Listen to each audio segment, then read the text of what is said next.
Thank you, Dave. We are continuing on here with our Vet-A-Thon.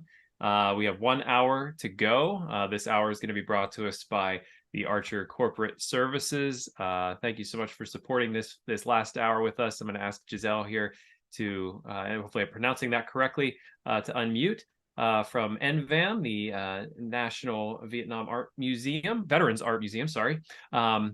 You could tell that 12 hours is starting to work on my brain a little bit here. Giselle, it's so great to see you. Thank you so much for coming on the program. Really appreciate you joining us. John, thank you so much. It is wonderful to be here. Loving the energy, even if the late hours of the day. I could say something about, what they say about saving the best for last, but you all know it is absolutely best for last. Yes. But it truly has been a wonderful day. We just wrapped up our veterans recognition here at the museum. So I'm coming to you live from the after hour show here. Yeah. This honestly is my favorite time in the museum. It is quiet. It is just me alone with the art and just contemplating. So my plan for the day was to keep it casual.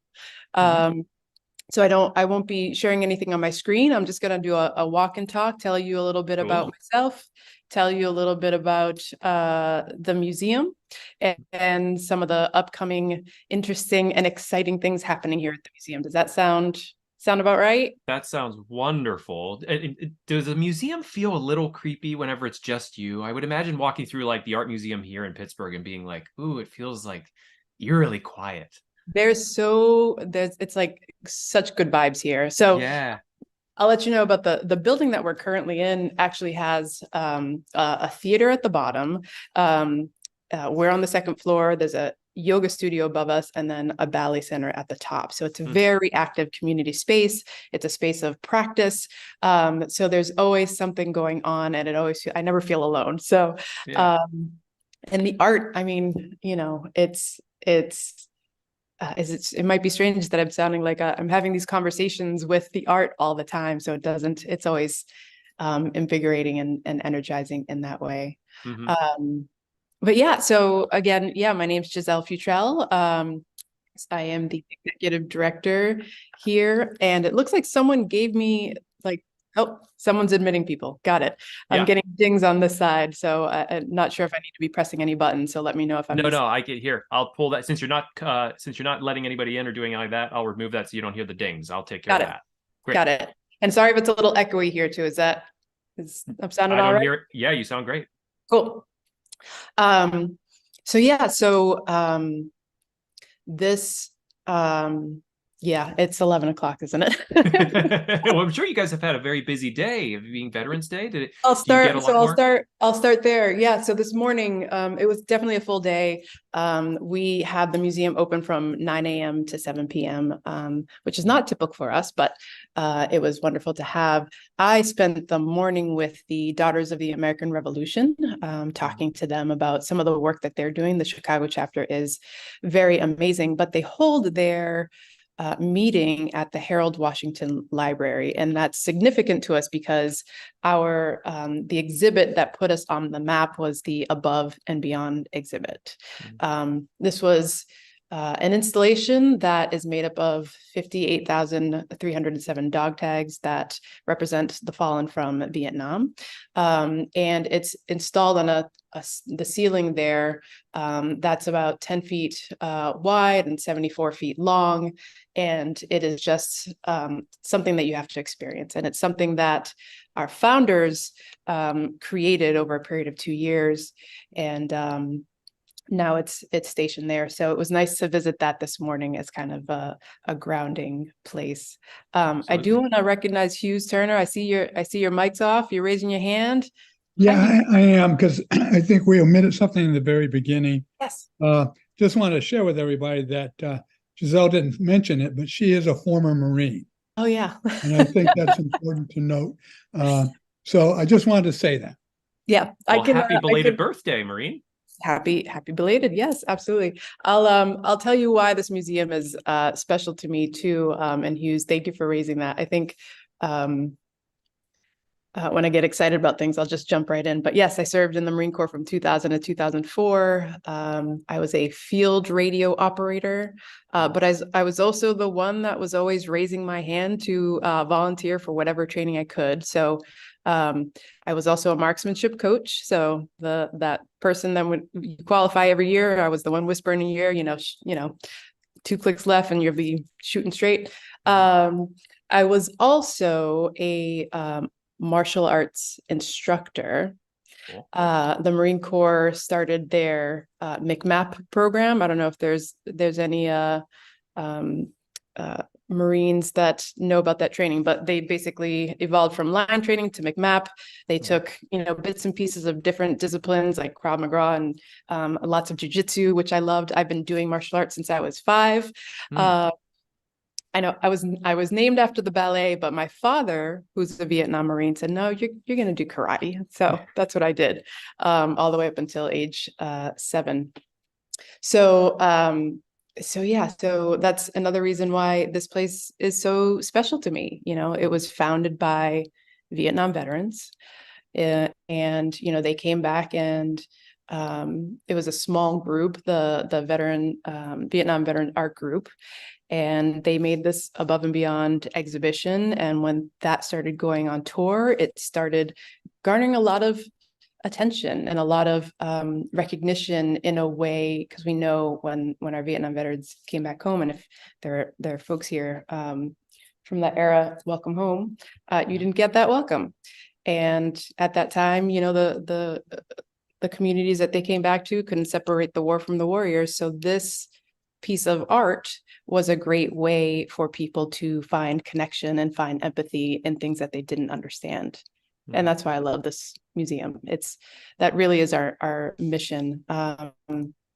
Aside from we're dedicated to the collection, exhibition, and preservation of art created by military veterans, but beyond that mission statement, we have this urgent vision that we want to bring to reality. And that's how are we engaging with the veterans experience?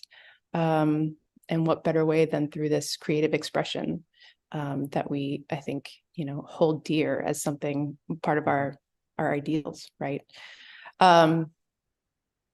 May I interject real quick? Yes, of course. I think this is such a great bookend for our day, because I started the day hosting and hosted with a veteran actor who had written a piece and shared some poetry that he had written. So I love sort of bookending, having a background in acting myself. I'm not a veteran, but I just love having veterans on that have sort of embraced this artistic side of themselves, a way to express themselves. I loved how you put it. Finding this empathy through that, finding healing through that. But I just wanted to kind of highlight that in this sort of bookend, we get this sort of the artistic back end again. I'm very interested as to why you chose the Marine Corps. Oh, yeah. I think there's a couple of reasons there. And part of it, I'm still trying to figure that out too. I think my father being a Marine definitely had a bit to do with that. I don't think he thought 30 years later his daughter would be following in those yellow footsteps, but there I was. But your earlier speaker was talking about Guadalcanal. I remember sitting in history class and listening to the battles of Iwo Jima, listening to the battles of Guadalcanal, trying to I was 14 years old when I remember listening to those stories and trying to understand the sense of altruism. And that was just, I don't know, it was a curiosity that I could not shake. And, 14 through 17, I said, I'm going to join the Marine Corps. Nobody believed me. I was the artistic kid, like making murals and like doing the poetry. I wasn't an actor, but I was more of I'd rather be behind the camera than in front of it.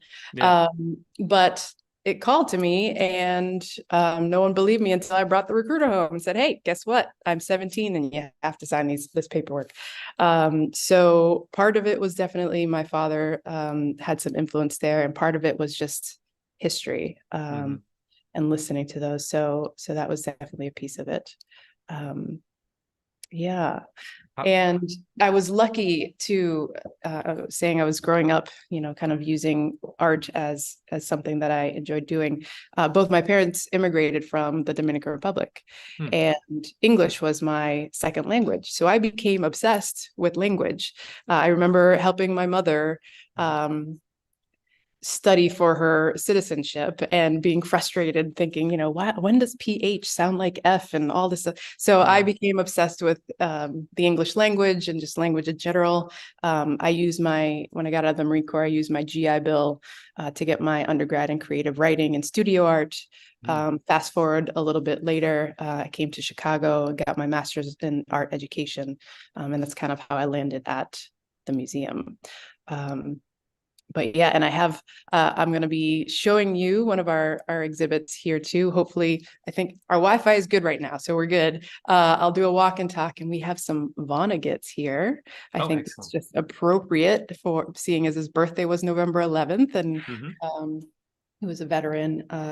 And yeah, it's very exclusive, but yeah, if any questions that come up, please, I'd love to keep it conversational. Sure.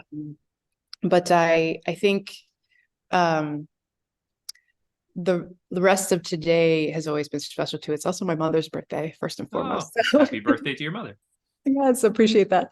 It's always been interesting. I've been in the veterans world for some time after using my GI Bill. Kind of fell into public service.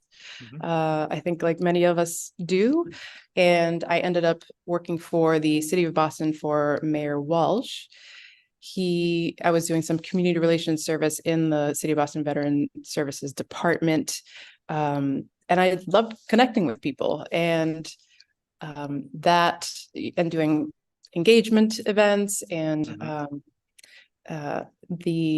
my former boss paid me the highest compliment when he went on to do greater things. And when the mayor looked at him and said, well, who's going to take your place? He looked at me and said, she's the one doing the work. So she's the one that should be promoted. So that was a high compliment. So I was a commissioner for the city of Boston for some time. And that allowed me to see some programs between the military veteran community and the arts. And that's really when things started to click for me as to what my path should be. Did it take you long after transitioning out to find was it a tough transition to sort of recalibrate? So I would say yes and no. I'd always had the arts, and especially writing, as a tool to kind of get me through any difficult or tough transitions. So that piece was good. But it did, I think everybody kind of stumbles around when you first get out. As a field radio operator, that translated into being a Comcast cable technician. So I had the hard hat, I had the ladder, I had the van, the whole nine. And I was happy. I was outside working with my hands and, felt like being in the Marine Corps again. No one teaches you kind of how to unwind from that. So I was still waking up at 6 a.m., doing my PT, all that. And then winter came and I was like, this isn't fun anymore. I don't want to do this. So I went back to school, and that's I found a school that was very military friendly and found my tribe. I think veterans can attest to how important it is to find that when you get out, help you transition, and found writing again. And that's always has stayed with me. I was on my way to get my MFA in creative writing before I was promoted to commissioner. But when I looked at this, I can always go back to school.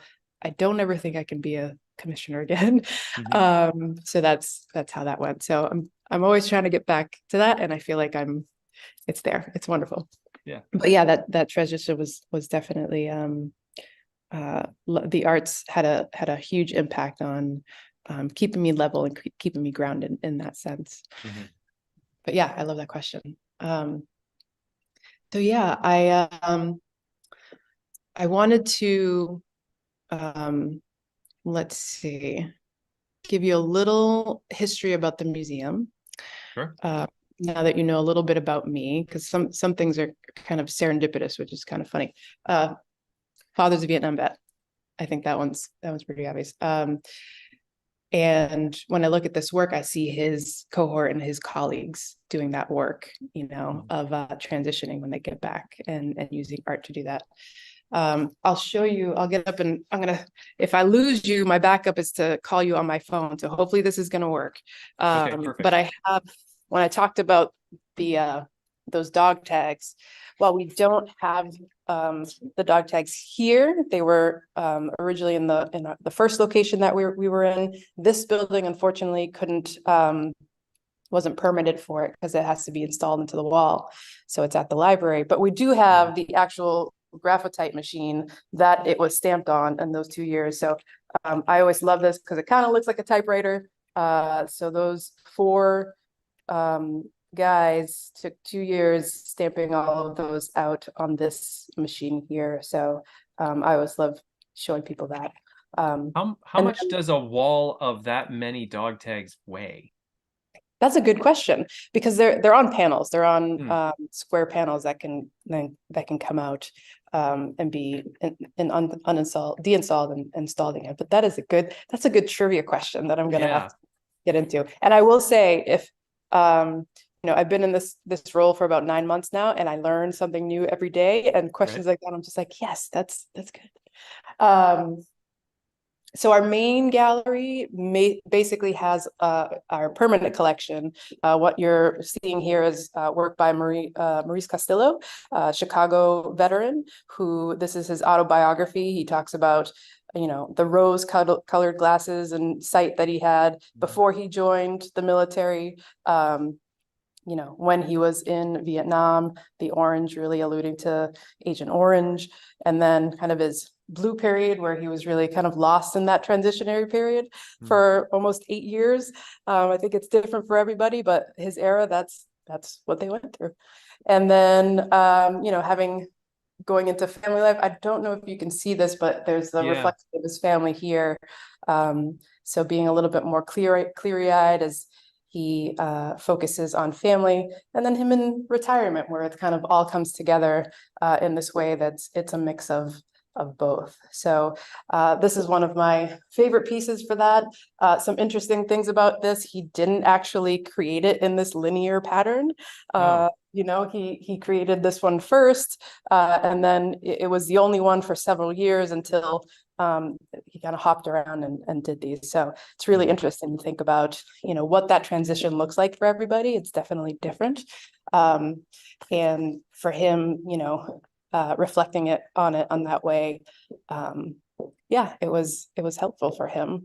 Asking someone like what your favorite art piece is, like asking a mother like who's your favorite child. Exactly. This is really difficult, but because I love painting, I feel like I could mix color forever. I love the work of Ferris Parker. So he's right here. And there's just a lot of lovely things happening with color here. I'm going to geek out a little bit about color theory, but there's these wonderful moments where you have these like contrasting colors that just work without kind of knowing why. But I think what's interesting about this is, he had a lot of these darker kind of moments coming out of Vietnam, but in painting, what's interesting there is, you paint the light, right? You paint the things that catch your eye and find the relationship within one color to another to make this story. So I really appreciated what he did here. And there's a bigger picture in the hall that I'd love to show you, but I'm afraid I'm going to lock myself out. So we're not going to go out there. But if you're ever in the museum, there's a bigger photo there where you can really, I think he painted it on jeans actually. So it has all this interesting texture, and it's just a little bit more dynamic, but I love this piece too. Beautiful. I'll read you actually. So a lot of our title cards have quotes from the actual artist. And this one is: the subjects of my painting are all small events. They deal with the day-to-day process of trying to survive under adverse conditions. The motivating sources of my work are more difficult to pinpoint. It is hard to recall memories and mixed feelings that I've worked so hard to suppress. Moments that were intense, spontaneous, fleeting, jarring. So I think his words say it better than I could. But oh my goodness. Yeah. So this is our main gallery here. And it goes all the way back to the graphotype. And then we have two smaller galleries in the front of the building, where we have some of the more contemporary artists, including David Baker, who he just was admitted and donated his art here to the museum. It's very surreal. Some people, I originally wanted to go and be a physical therapist, so I'm fascinated by some of the detail he gets in anatomy and muscles and tendons and all of these things, but he does some amazing work there. But again, I love color, and Randy Evans was one of the original from the Vietnam veteran arts group that I talked about before, that really kind of founded. And this, I don't think this does justice in the dark, but I sit at this bench all the time and just stare at this this painting, because it changes as the light in the room changes. It is magical. And I think there's an alchemy there that happens. But this painting, he's using a minimalist palette. It's only 4 colors, but he's able to get this amazing range and vibrancy that is so riveting to me. And I truly appreciate it. I wish, yes, you have to come. You gotta come to the museum and see it for yourself, because it's doesn't do it justice when I do that. But how are pieces selected for the museum? Yes, that's a great question. I wish my curator of collections was here to answer that more fully than I can, but there is a process. So when something is donated or submitted for review, our arts committee, we have a committee that takes a look at it to see, what makes sense in the collection. Are there pieces that will make the collection more whole, or talk about a narrative that we haven't spoken about before, so what's missing. So we think about the collection as a whole when we're making those selections. So, yeah. But this is our Vonnegut exhibition. Everyone knows him for Slaughterhouse-Five, and some of his written work, but a lot of people don't know about his artwork and his screen prints. This is one of the largest collections of screen prints of Vonnegut outside of the Vonnegut Museum. And we have it right here at the National Veterans Art Museum. And I can't pick a favorite, so I'm just going to scan around the room. I think he's just a fascinating individual, and loved his written work as well. So it's something that I truly appreciate having and getting to show folks here. Yeah, I think, oh goodness. Yeah, I'm not picking a favorite. I can't. But so those are the. When did that exhibit start? That's a good question, actually. I don't know the answer to that. And if I look, sometimes the answers are on the wall. And it's not on this one, unfortunately. So I'll get that one for you. So we have 2 more exhibits. One is, actually, I'm going to go to that one first, is the things they carried. Again, if anyone's familiar with the book, I know I had to read it in high school, written by Tim O'Brien. So this, I think, is one of our oldest exhibitions. It's primarily photography, primarily Vietnam. I think it's all Vietnam, actually. Yes. And there's an interactive component here, because this space turns into a very programmatic space. So we have school tours that come in here. We have our resident author and artist, Ned Ricks, who I just spent the last 2 days with for a traveling exhibition over in Naperville. He comes in, and his storytelling is amazing. And the Q&A, I think, is the best part too, because he taps into the curiosities of the young folks that are in the room, and gives them that visceral experience beyond what you can see on some of the photographs. And we have some items here that some of you might be familiar with. So we've got We've got a Alice pack. Of course, the first thing I did, being the Marine that I am, was unpack this thing, weigh it to the 80 pounds that felt familiar, and then repacked it. There's sand in here. And when I unpacked it, I kind of don't tell anyone. I left a lot of sand on the museum floor that I had to pick up. Hughes, put your earmuffs on. You didn't hear that. So yes, so when we put this on the kids who weigh like $120, they really get to feel that weight and what that feels like. What else do we have here? We've got some MRE, or the earlier version. We have one of the metal detectors and some radio gear as well. Actually, in this corner we have an actual radio. I haven't touched it. It's in a vitrine right now, but we have that there too. So this is definitely one of those rooms that again has lots of history.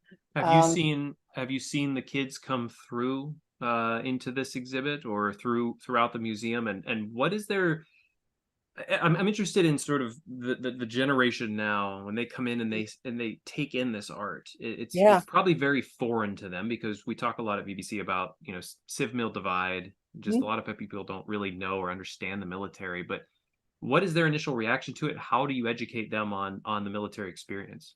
It's really interesting because a lot of the times they're less interested in what's on the wall and they just want to talk to Ned. They just want to know. They have like the questions that come up for him are so profound, and that's what I love about our youth, and respectful too. I'm trying to think of some good ones I'm kind of blanking on, but it really is that connection. You talked about the civ mil divide there. They really just want to connect with him, and I think that's what this museum brings is opportunities for more of that connection. Right. What is he a veteran? What was his branch and years of service? He was a major in the Army. Oh goodness, I'm gonna grab his bio because he was in the cavalry. He did so much that we keep bios on hand. So Major U.S. Army Reserve, retired, graduated from Stetson University in June of '68, commissioned as a regular Army second lieutenant, served overseas in Germany, Panama, and Vietnam. While in Nam, he was with the 1st Squadron, 9th Cavalry, 1st Cavalry Division, and commanding officer, Troop C, 1st Squad, 10th Cavalry. So this, he is. I'm sure the stories he has, Yes, the one that sticks out the most was when he assumed command in Vietnam in his first unit. He was a little nervous because there was a practice that happened to some officers called fragging, and that's what had happened to the person before. But he was able to gain their trust in a way that really changed the dynamics of that unit. And I'm not doing the story any justice, but it's pretty riveting when we talk about, or when we think about what it means to command in that time, in that generation, during that war. But I am so, what did I want to show you? Yes, this photo here, if you can see it. You see the flag, the Chicago flag being flown. That was in country. And Laszlo Condor is one of our more notable photographers. We hope to have one of his exhibitions. Right now he's in Europe doing some work, living there and doing some work, hopefully going to be touring here. He was the mayor's photographer in the 70s in Chicago, and this is the actual flag that was in the photo there. So we have this nice conversation happening about the things they carried and when it comes back, and our relationships with them when they come back. That's the things they carried. And then the last, any questions? Let me pause there because I know I can ramble a bit. No, go ahead. Okay. Go ahead. I'm thoroughly Yeah. enjoying this. All right, good. Yeah. I'm glad. So our last space that I want to show you, this is the gallery that has the most turnover, where we have our visiting artists and exhibitions. Mhm. And this latest one, we had the open today. This is the work of a program called Creative Vets. It was, I'm going to sit on this bench for a minute. It Yeah. was created by Marine Corps veteran, Purple Heart recipient, Richard Casper. And he went to SAIC and had this vision because art had helped him through a lot of processing. He had pretty severe, he shares this, so I'm not, saying anything that he wouldn't share with anyone else, but, he had some severe TBI and PTSD. I'll drop the D, right? Because it's a normal reaction to unusual circumstances. But his change after using art to process some of his experience was so profound. He just was hell-bent on creating a program to get combat veterans a 2-week intensive course, introduction to art. And that's what for their visual arts program. They also have a musical component too, because they're based out of Nashville, and they do songwriting as well. They get them paired up with a songwriter, combat vets paired up with songwriters and process that way too. But the visual arts program is what we see here. And it's a range of mediums. We have paintings, we have collage, we have, oh my goodness, lots of mixed media. And it really touches upon a lot of the issues that our veterans are facing. And when you look at there's such a clear conversation happening between some of the Vietnam art and the art from Creative Vets. Yeah. I just have to pause. Yeah.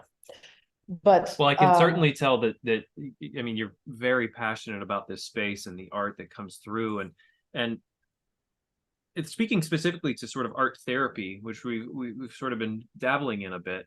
Can you speak a bit to that? To what have you found in art therapy that has helped the artists that have come through, that have helped the veterans that have come through to talk about their pieces? Is that something that they've used, or is it, could be both sides of that, where it's part of it's art therapy, part of it's just the self-expression? I love that you bring that up. Because I'm constantly having conversations about this with other folks and with myself, about the difference between, art therapy and what we're doing in the space as well, and what those lines are. So, the folks that go through this program had some really intense experiences. Absolutely. And not everyone has those experiences, but they were able to remake and reshape those experiences into these stories through this art. But the art is saying something different. I think a lot of people might look at it, there's a lot of skulls, there's a lot of darkness. There's, on the offset, that's kind of, there's coffins, a lot of things that are alluding to things that make people uncomfortable. But if you're looking at a piece of art and it's not moving you, it's not doing its job, right? Right. But this art, it's not saying that veterans are broken. It's not saying that they're defined by their experience. It's saying the complete opposite. It's saying, we can find the joy and the light after these experiences. We can really regain and recapture our stories for ourselves. But more importantly, we can share it with others. And as soon as you start sharing those pieces of your story that, sometimes gets you in spirals, as soon as you share that, it becomes less of a burden, right? And that's what relief in place, the name of this exhibition means. For those, relief in place is a military term when you're on watch, looking over others, your relief comes and takes your place. To share that burden, right? So what we say when we have folks that are here is this is a participatory exhibition. They become the relief in place. They become the ones that help veterans lift that story, because it doesn't seem, in my eyes, it doesn't seem fair that that burden is held by a few. I think the problem that we're trying to solve in this museum is, how are we sharing in that work? I'm a true believer that democracy is not a privilege, it is a task. And part of that task is engaging. And that's what we come here to try and build and create. I love that. Sharing. I'm getting on my soapbox. No, I love this. And I'm going to drill down on it. Yeah. Sharing as a community between veteran and non-veterans, that burden of carrying. Yeah. Correct. Yeah. Do you think that art, sculpting, photography, painting, do you feel like this is one of the only ways for a non-veteran to begin to understand the veteran experience? I am going to cite one of my favorite books, and if you haven't read it, I highly recommend it. It's called Tribe on Homecoming and Belonging by Sebastian Junger. And I know it. I haven't read it. Yeah. You gotta read it. It came out in 2016. At a time I told you I was, working as the commissioner. And, part of my job there was to bridge that divide. And, when I saw the art and the military connection, I was like, that's where I need to go, because Sebastian talks about the best thing that the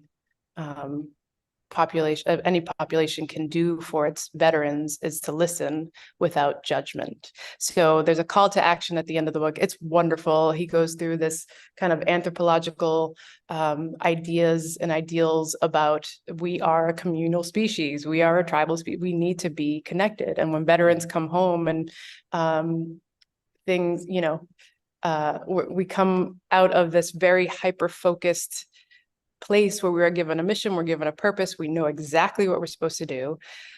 We come home and come to a desk job, and our biggest, gripe is who forgot to turn over the water cooler, right? And some people there's a vast majority of veterans who have not been able to repurpose themselves, right? And we have that unfortunate epidemic of the veteran suicide rate, which I know is getting better, but still way too damn much. But art here is helping with that, I truly believe. And this program, that's what I love about this program. It's not continuing the narrative that veterans are broken. It's breathing life into a different narrative, which I totally appreciate.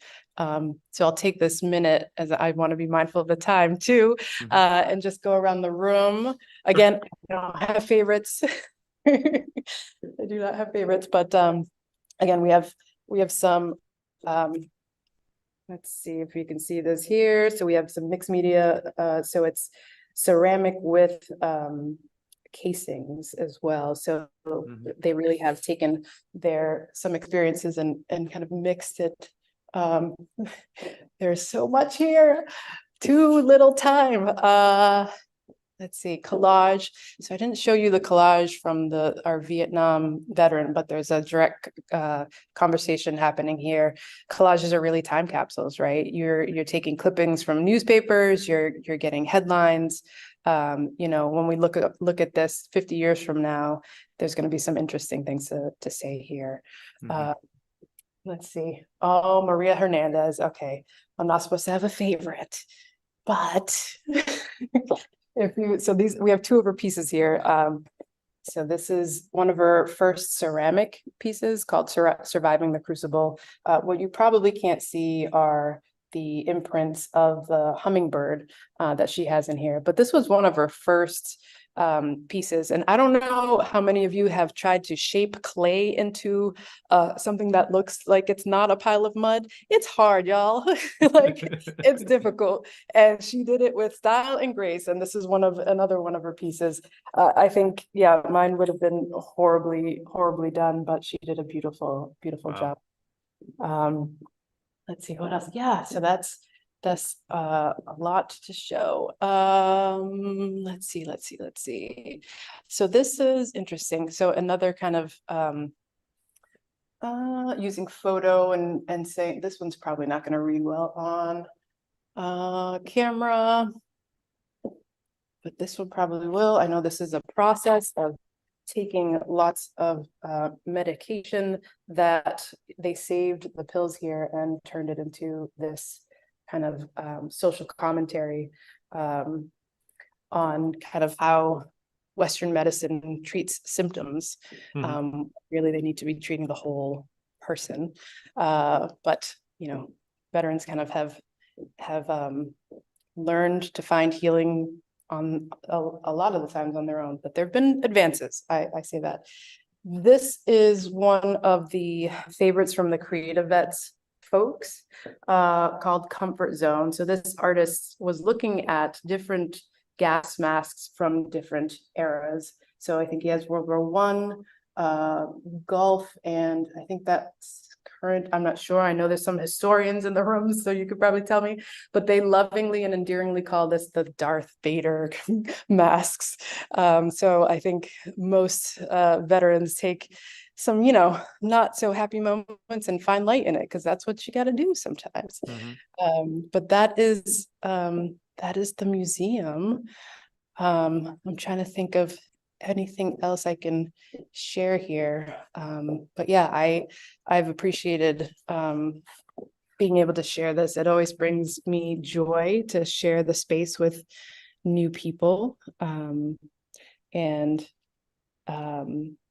Yeah, I think there's just, we're a hidden gem in that sense. So if anyone's out in the Chicago area, please come visit. And I'm happy to entertain. So well, next time I am there, I'm definitely going to swing by.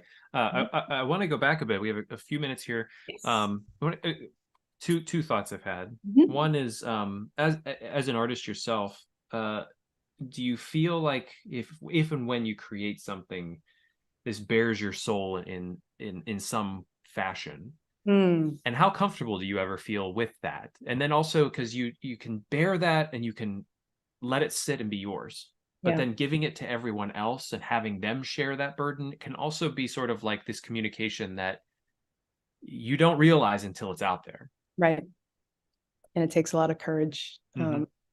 Which I think if you have a practice, whatever that is, I think a lot of things happen in that. So for me, I'll speak to my experience to kind of answer that question.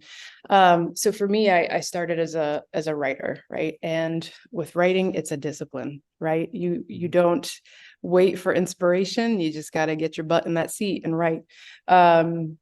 So for me, the act of sitting down and developing that discipline for myself was developing trust in myself. It was developing showing up for myself. And I feel like a lot of people with practices, whether you're a basketball player, whatever it is that you do every day, when you do something on a constant basis and do that practice, you are doing work for yourself. And in some some scopes, some places, that work for yourself is your soul's work. That is the work of your spirit. You're paying attention to the thing that either brings you joy or moves you or connects you in a deeper way. Not to get all spiritual, but that really kind of aligns with the things that move you and the things that connect other people as well. So I hope did I answer that question? I hope Yeah, I, no, because I that basically what I wanted to hear was from your experience, yeah, what that feels like. As yeah, a background in art myself, there were times where, you'd get on stage and you'd really bear everything and it'd mm, feel fulfilling. We talked about this in the first hour of today, was that you feel, I said it was a little like being drunk. You feel yeah, embarrassed and completely fulfilled in some sort of weird way. You walk that tightrope right down the middle. right. But this is, it's that idea of like, I think that every time I get to host a program with VBC, I get nervous prior to it. I go into it, it's like butter, and then I get done with it, and I'm like, wow, it felt really good. It's that energy. You're like Yeah. you're moving that energy Hmm. into, yeah, that outside space. I'm not an actor. I've tried it a couple times. That is tough. So you had an actor as the first part of the A segment? veteran, yeah, Vietnam veteran who has written a play and does a one-man show based off his own story. So he wrote his own story into scenes that he performs. What was their name? What was his name? His Stu Ritchell is his name, and he's performed in New York, but he wrote the play Vietnam Through My Lens. Ooh, okay. Okay. I'm interested and intrigued. So before I landed here, I was working for an organization who brought contemporary plays and monologues to active duty military bases. Mm. Uh, and these were amazing actors. Um, you talk about moving that energy, putting it on a stage, and then they were just readings. They weren't really, they are performing, but there's no props. It's just bare bones, just Hmm. a music stand, a mic, and the actor. And it is phenomenal what can happen in that space. One of the things that I found interesting was, you can sit in a movie theater for 3 hours for some movie, and you don't think about, this is might sound weird, don't think about using the bathroom, right? You just sit there and go through it. But if you get into a play, there's an intermission in the middle. Why is that? What is happening in that experience between the person and the stage and the actor, and what's happening there that is connecting you to the actual experience in your body, where you have to take a break? Like Hmm. there's something there that I think people don't really pay attention to, or maybe they do. Maybe I just hope that more people do. But yeah, that's just my love for what art can do, and for me, definitely the alchemy of words as Hmm. well. Um, yeah, I think it fascinates me, and that's Speaking why. to that, speaking Yeah. to that idea of what art can do, and back to the idea of like the narrative of the broken veteran, Mm, and at, how does NVAM, how can NVAM help reshape that narrative? Because I've talked a lot on my podcast with veterans about like the legacy mm, of post 9/11 vets, the legacy of Vietnam vets, mm, and one thing that I remember talking with the post 9/11 veteran about was I fear the post 9/11 vets, their legacy is going to be mental health. mm. And it never even crossed my mind that that would be a part of the legacy, but shifting that narrative, because we, as civilians, we see it on screen, we see it in the news, Yeah. and it's, that's what's sort of fed to us, but it's so much more and so much different than that. No, I totally agree with that. And I think, oh my goodness, there's such a shift happening within the veterans community right now, that I'm just glad we are normalizing healing. I Hmm. know my father's generation, he didn't talk about what happened when he came back. He still doesn't talk about what happened when he came back. Um, and I think, and I'm the one that's trying to get him to the VA and really try to work through it. Um, but I think what we learned there is just normalizing, the talking. Like it's okay if you can mention it, you can manage it, and there are other people here to help you do it. Um, so I think in that sense, the museum provides platforms and places and spaces to make that happen on a regular basis. And it is wonderful when I get folks come in who never knew about the spot, and just keep coming back. Mhm. You know, we survived the pandemic. We're in this next phase of growth. So I'm just super excited to be on shows like this to help kind of spread the word. Mhm. I know we've been on before, but I hope it's more regular in the future, because it truly is a joy to share the work. Yeah, it's amazing. I think we had a visitor maybe 2 days ago, who he's like, yeah, I frequent the Art Institute, um, AIC Art Institute of Chicago. And I appreciate the art that's there. They've got the traditional like Monets and Van Goghs, and it's Mhm. nice. And he's like, but you don't get that visceral feeling that you get when you get into these walls and into this space. And I appreciated hearing that, because I think that's the truth. The work that is here is coming from a place of raw lived experience. Oh yeah. And not to say that the Monets aren't either. I love the colors, and what those pieces of work mean in the context of art history and whatnot. I love that. But there's something about this space that is just a little different. And I invite everyone to come here and feel it for yourself, because it really is an amazing place and space, right, Hughes? He's been here, That's so right. I know he's felt it. He knows it. He's been this wonderful advocate for us. So I Thumbs appreciate. together, thumbs up, Hughes, definitely. Yes. One last question for you, Giselle, as sort of an homage for today and celebration of Veterans Day. What does Veterans Day personally mean to you, and how do you celebrate it? I mean, today you worked, but Yeah, no, today was wonderful. It really has been one of my favorite days, and it is